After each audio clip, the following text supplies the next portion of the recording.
할렐루야. 9월 23일 매일 성경 말씀 묵상 주의 이름으로 시작합니다. 역대하 7장 1절부터 22절의 말씀입니다. 솔로몬이 기도를 마침에 불이 하늘에서부터 내려와 그 번제물과 제물들을 사르고 여호와의 영광이 그 성전에 가득하니 여호와의 영광이 여호와의 전에 가득함으로 제사장들이 여호와의 전으로 능히 들어가지 못하였고 이스라엘 모든 자손은 불이 내리는 것과 여호와의 영광이 성전 위에 있는 것을 보고 돌을 깐 땅에 엎드려 경배하며 여호와께 감사하여 이르되 선하시도다 그의 인자하심이 영원하도다 하니라. 이에 왕과 모든 백성이 여호와 앞에 제사를 드리니 솔로몬 왕이 드린 제물이 소가 22,000마리요 양이 12만 마리라. 이와 같이 왕과 모든 백성이 하나님의 전에 낙성식을 행하니라. 그때에 제사장들은 직분대로 모셔서고 레위 사람도 여호와의 악기를 가지고 섰으니 이 악기는 전에 다윗 왕이 레위 사람들에게 여호와께 감사하게 하려고 만들어서 여호와의 인자하심이 영원함을 찬송하게 하던 것이라. 제사장들은 무리 앞에서 나팔을 불고 온 이스라엘은 서 있더라. 솔로몬이 또 여호와의 전 앞들 가운데를 거룩하게 하고 거기서 번제물과 화목제의 기름을 드렸으니 이는 솔로몬이 지은 놋 제단이 능히 그 번제물과 소제물과 기름을 용납할 수 없음이더라. 그때에 솔로몬이 7일 동안 절기를 지켰는데 하맛 어귀에서부터 애굽 강까지에 온 이스라엘의 심히 큰 회중이 모여 그와 함께 하였더니 여덟째 날에 무리가 한 성회를 여니라. 제단의 낙성식을 7일 동안 한 후에 이 절기를 7일 동안 지키니라. 일곱째 달 제23일에 왕이 백성을 그들의 장막으로 돌려보내매 백성의 여호와께서 다윗과 솔로몬과 그의 백성 이스라엘에게 베푸신 은혜로 말미암아 기뻐하며 마음에 즐거워하였더라. 솔로몬이 여호와의 전과 왕궁 건축을 마치고 솔로몬의 심중에 여호와의 전과 자기의 궁궐에 그가 이루고자 한 것을 다 형통하게 이루니라. 밤에 여호와께서 솔로몬에게 나타나사 그에게 이르시되 내가 이미 내 기도를 듣고 이곳을 택하여 내가 제사하는 성전을 삼았으니 혹 내가 하늘을 닫고 비를 내리지 아니하거나 혹 메뚜기들에게 토산을 먹게 하거나 혹 전염병이 내 백성 가운데 유행하게 할 때에 내 이름으로 일컫는 내 백성이 그들의 악한 길에서 떠나 스스로 낮추고 기도하여 내 얼굴을 찾으면 내가 하늘에서 듣고 그들의 죄를 사하고 그들의 땅을 고칠지라. 이제 이곳에서 하는 기도에 내가 눈을 들고 귀를 기울이리니 이는 내가 이미 이 성전을 택하고 거룩하게 하여 내 이름을 여기에 영원히 있게 하였음이라. 내 눈과 내 마음이 항상 여기에 있으리라. 내가 만일 내 앞에서 행하기를 내 아버지 다윗이 행한 것과 같이 하여 내가 내게 명령한 모든 것을 행하여 내 율례와 법규를 지키면 내가 내 나라 왕위를 견고하게 하되 전에 내가 내 아버지 다윗과 언약하기를 이스라엘을 다스릴 자가 내게서 끊어지지 아니하리라 한 대로 하리라.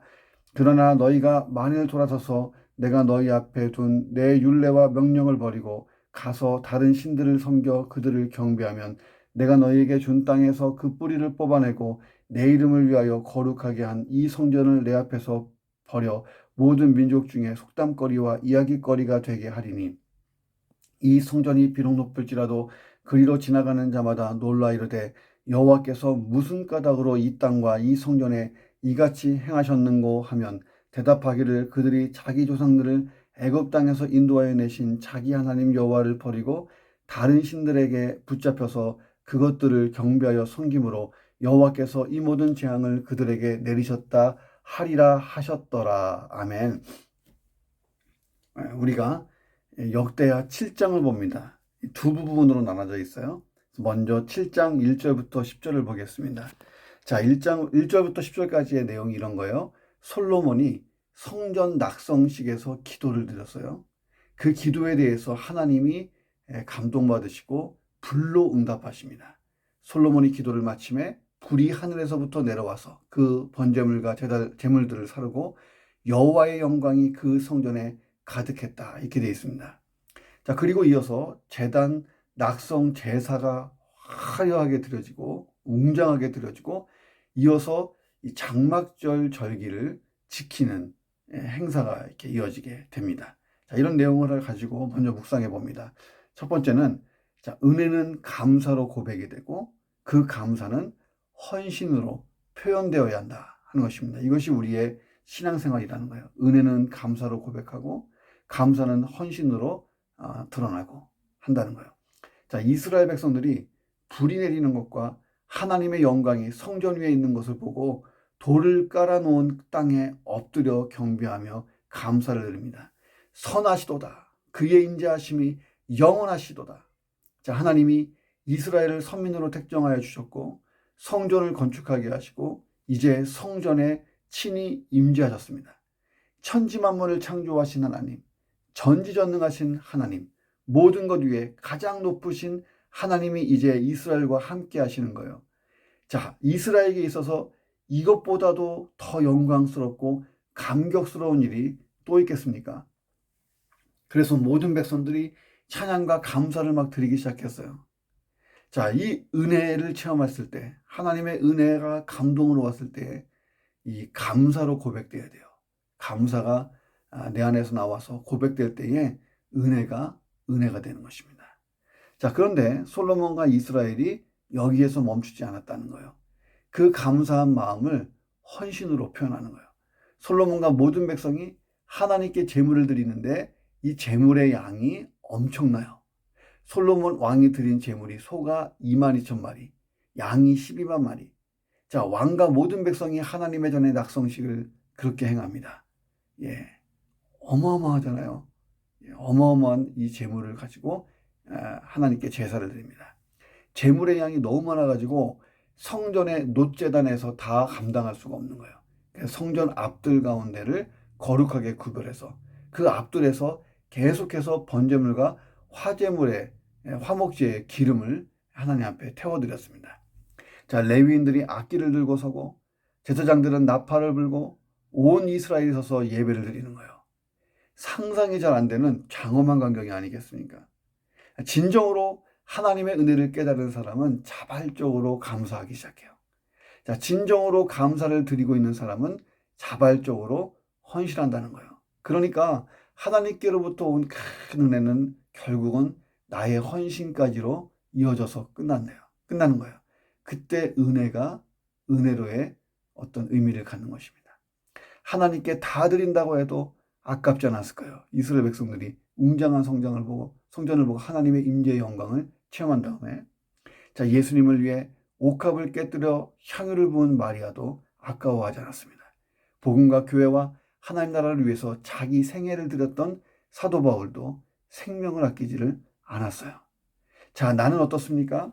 주의 일을 감당하면서 복음과 교회와 하나님 나라 위해서 수고한다고 하지만 점점 지쳐가지는 않습니까?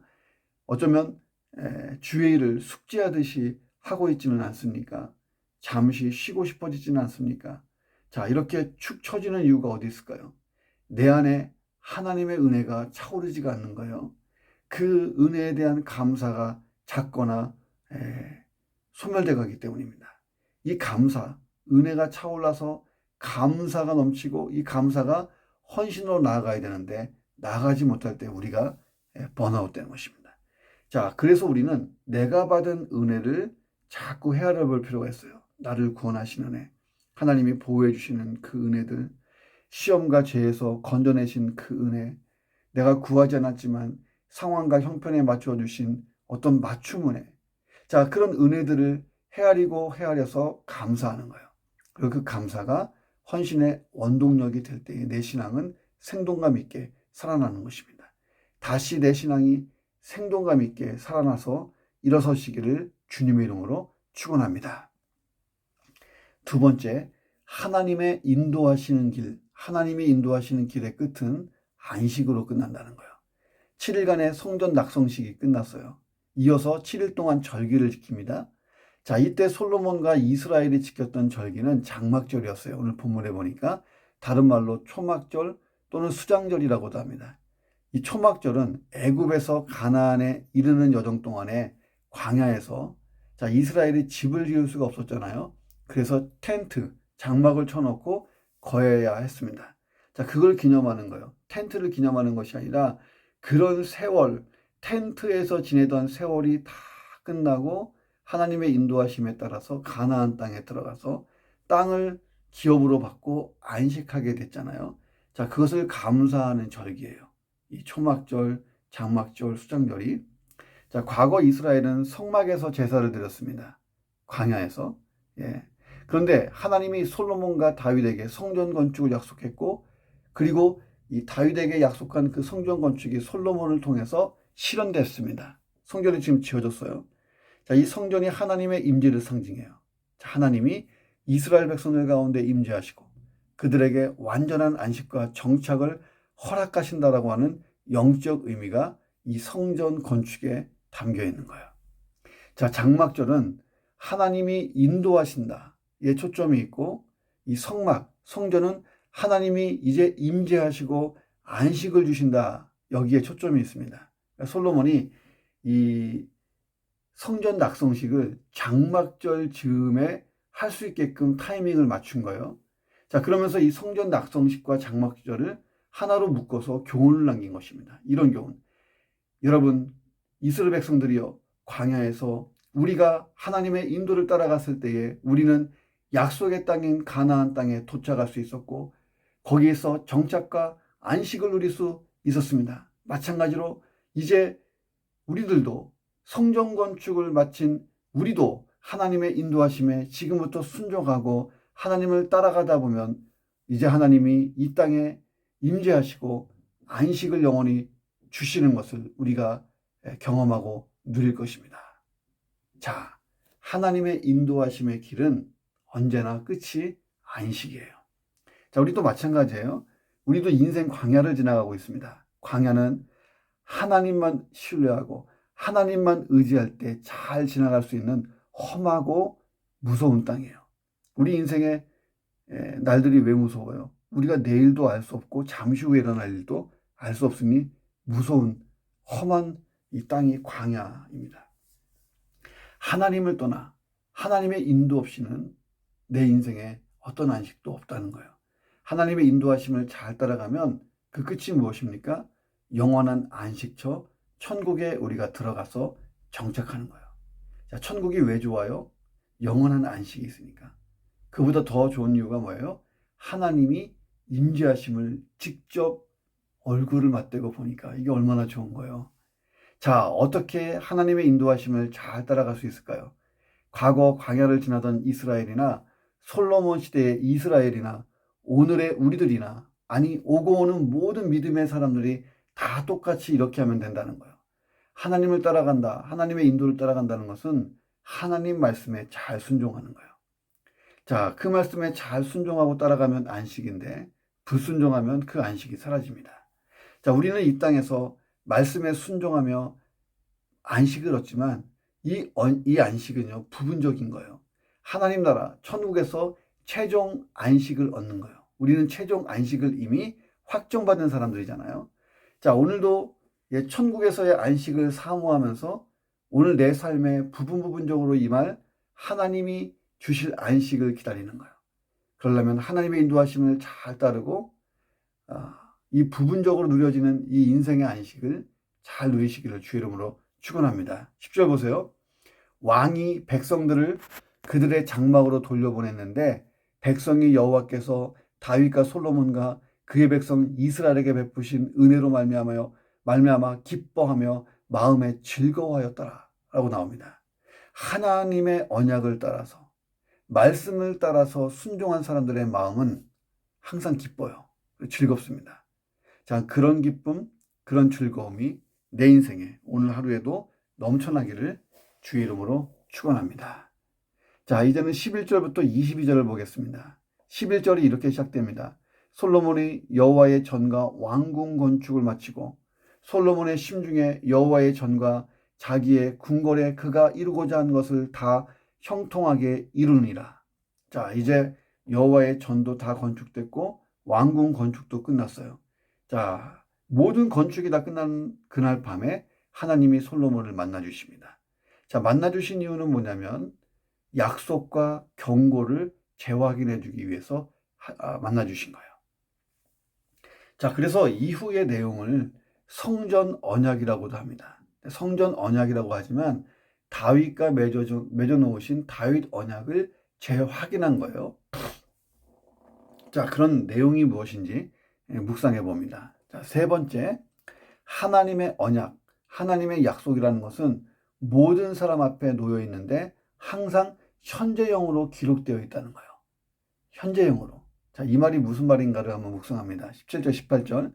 내가 만일 내 앞에서 행하기를 내 아버지 다윗이 행한 것과 같이 하여 내가 내게 명령한 모든 것을 행하여 내 율례와 법규를 지키면 내가 내 나라 왕위를 견고하게 하되 전에 내가 내 아버지 다윗과 언약하기를 이스라엘을 다스릴 자가 내게서 끊어지지 아니하리라 한 대로 하리라. 자, 솔로몬에게 그 붙인 다윗이 행했던 것처럼 하나님의 법도와 율례, 곧 언약의 말씀을 잘 따라서 살아야 한다고 하나님이 요구하시는 것입니다. 자, 그러면 그 언약은 너에게 축복이 되고 그대로 적용이 된다는 거예요. 자, 끊임없이 왕권이 이어지고 영원한 나라가 만들어지는 것입니다. 자, 그런데 이런 법도와 율례가 다윗 시대에 다윗과 언약을 맺을 때 그때 생겼냐는 거예요? 아니죠. 이미 모세 때부터 법도와 율례가 주어졌어요. 하나님이 모세에게 십계명도 주시고 율법도 주시고 하셨잖아요. 자, 그런데 이 언약의 말씀은 모세 시대를 살던 이스라엘 백성들에게만 주어진 게 아니죠. 그 시대의 그 백성들은 그 말씀에 반응했어야 되고 모세 시대를 지나서 가나안 정복을 일으켰던 여호수아 시대의 이스라엘 백성들에게도 똑같은 말씀을 동일하게 하나님이 요구하십니다. 그들도 그 순간에 반응했어야 되는 거예요. 자기 시대에서. 그 사사기 시대 때도 똑같은 것을 하나님은 요구하셨어요. 사사 시대의 이스라엘 백성들도 현장에서 그 시대에 반응을 했어야 되는 것입니다. 또 다윗이 살던 시대에도 솔로몬이 살던 시대에도 동일하게 율례와 법도를 하나님이 요구하셨다는 거예요. 자, 하나님의 언약의 말씀, 성경 말씀은 시대를 초월해서 하나님의 백성들 모두에게 현재적인 순종, 현재적인 충성을 요구하고 있다는 거예요. 그러니까 성경 말씀은 현재 진행형이라는 거예요. 하나님 백성이면 어느 시대를 살든 어떤 삶의 자리에 있든지 신실하게 이 하나님 말씀 언약에 응답하는 삶을 살아야 된다는 거예요. 왜? 그것이 복된 길이고 안식과 평강의 길이기 때문에 그렇습니다. 오늘 우리 앞에 하나님의 언약의 말씀이 놓여 있어요. 지금도 우리가 지금 성경을 묵상하고 있잖아요. 우리가 매일 말씀을 묵상하는 이유가 뭘까요? 하나님이 기대하신 그런 인생을 살기 위해서 그런 거예요. 그러기 위해서 내게 주시는 말씀을 깨닫고 내 삶을 그 말씀에 잘 조정하고 그리고 순종하면 말씀이 가진 약속들이 내 삶 속에 들어와 이루어지는 거예요. 자, 하나님은 끊임없이 말씀으로 우리를 하나님의 사람으로 다듬고 만들어 가실 거예요. 하나님의 말씀 앞에 서 있었던 구약의 수많은 신앙의 선배들처럼 우리도 이 동일한 말씀 앞에 서 있는 거예요. 날마다 우리가 대하는 이 말씀 앞에 잘 반응하여서 축복과 은혜가 넘치기를 주의 이름으로 축원합니다. 자, 마지막 네 번째. 하나님을 잃어버리는 자는 모든 것을 잃어버린 자이다 하는 것입니다. 하나님은 솔로몬이 지은 성전에서 이스라엘 백성들을 만나 주시겠다고 약속하셨어요. 13절에 혹 내가 하늘을 닫고 비를 내리지 않거나 혹 메뚜기들에게 토산을 먹게 하거나 전염병이 내 백성 가운데 유행하게 할 때에 이렇게 말씀하세요. 이게 무슨 말씀입니까? 이스라엘이 범죄해서 하나님의 징계 가운데 놓였을 그때를 가정하는 거예요. 자, 그렇게 범죄하고 돌이키지 않으면 안 되는 거예요. 자, 이런 범죄 가운데 놓여서 하나님의 징계가 벌어지면 어떻게 해야 될까요? 자, 계속해서 보면 내 이름으로 일컫는 내 백성이 그들의 악한 길에서 떠나 스스로 낮추고 기도하여 내 얼굴을 찾으면 내가 하늘에서 듣고 그들의 죄를 사하고 그들의 땅을 고칠지라. 자, 그들이 어디에서 기도를 해야 합니까? 이제 이곳에서 하는 기도에 내가 내 눈을 들고 귀를 기울이니 이는 내가 이미 이 성전을 택하고 거룩하게 하여 내 이름을 여기에 영원히 있게 하였음이니라. 내 눈과 내 마음이 항상 여기 있으리라. 자, 성전에서 또는 성전을 향해서 기도하라는 거예요. 자, 이것은 물리적인 성전이라기보다는 하나님의 임재의 상징인 그 성전을 향하여 전심으로 회개하고 돌이키라는 거예요. 자, 그러므로 하나님을 향하여 전심으로 돌아서 회개하면 그 죄가 사함받고 땅이 고쳐진다는 거예요. 자, 이스라엘에게는 오직 하나님 한 분만 있으면 되는 거예요. 이스라엘의 국가적인 그 운명, 국가적인 삶이 그런 거예요. 양에게 목자만 있으면 만사형통인 것처럼 이스라엘에게는 하나님이 함께 계시면 만사형통이었어요. 역으로 하나님을 잃어버리면 모든 것을 잃어버린 것을 봅니다. 19절 보세요.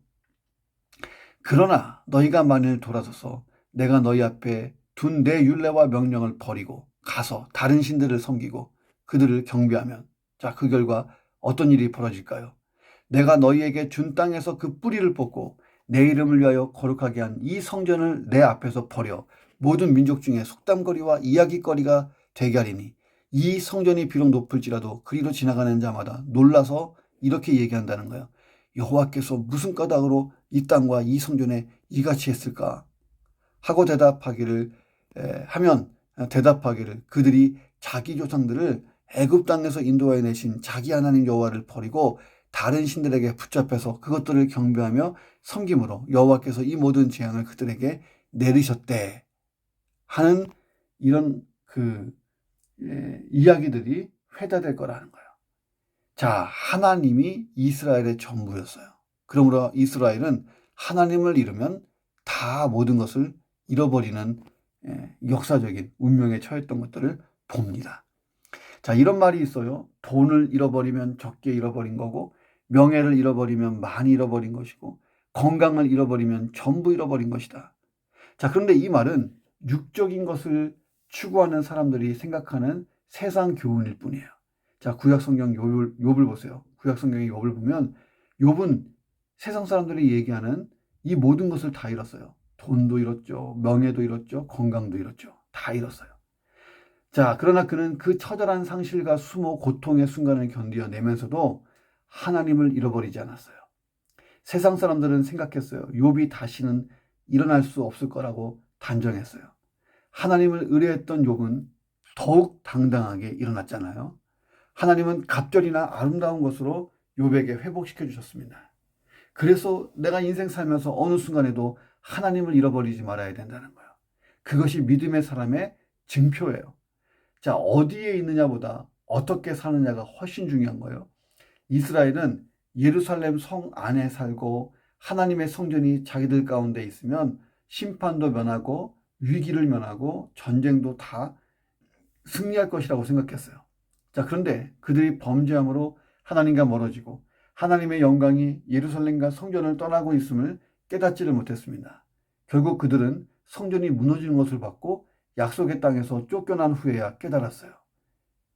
나의 환경, 나의 처지가 중요한 것이 아니고 그 환경, 그 처지에서 하나님의 임재를 경험하고 사는 것이 더 중요합니다.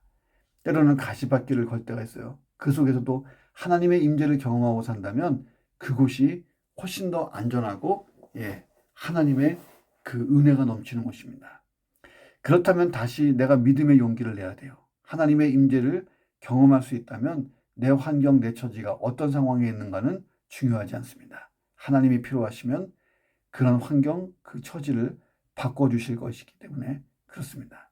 자, 욥이 끝까지 하나님을 잃어버리지 않았던 것처럼 오늘도 신실하신 하나님과 잘 동행하시기를 주님의 이름으로 축원합니다. 기도하겠습니다. 하나님께서 은혜 주실 때에 또 이미 베푸신 그 은혜들 헤아리면서 감사드리고 그 감사는 헌신의 원동력이 되어 제가 복음과 교회와 하나님 나라 위하여 끝까지 수고하고 쓰임받는 하나님의 사람으로 살게 하여 주시옵소서. 매일 하나님의 인도하심을 따라 살고 말씀을 따라 살며 안식을 누리게 하시고 그리고 하나님이 그 나라 천국에서 영원히 안식 주실 것을 소망하며 그 안식에 참여하게 도와주옵소서. 하나님의 언약, 약속은 모든 사람 앞에서 항상 현재형으로 기록되어 있음을 기억하면서 매일 말씀 묵상을 통해 말씀에 잘 반응하게 하여 주옵소서. 말씀에 반응하면 내 삶을 조정하고 순종함으로 하나님이 기대하신 인생을 잘 살아가게 역사해 주옵소서. 나의 환경과 처지에서 하나님의 임재를 경험하고 살며 내 환경과 처지를 다 바꾸어 놓으실 하나님을 기대하고 살며 하나님을 잃어버리지 않는 믿음의 사람으로 오늘도 잘 살게 하여 주시옵소서. 존귀하신 예수 그리스도의 이름으로 기도합니다. 아멘.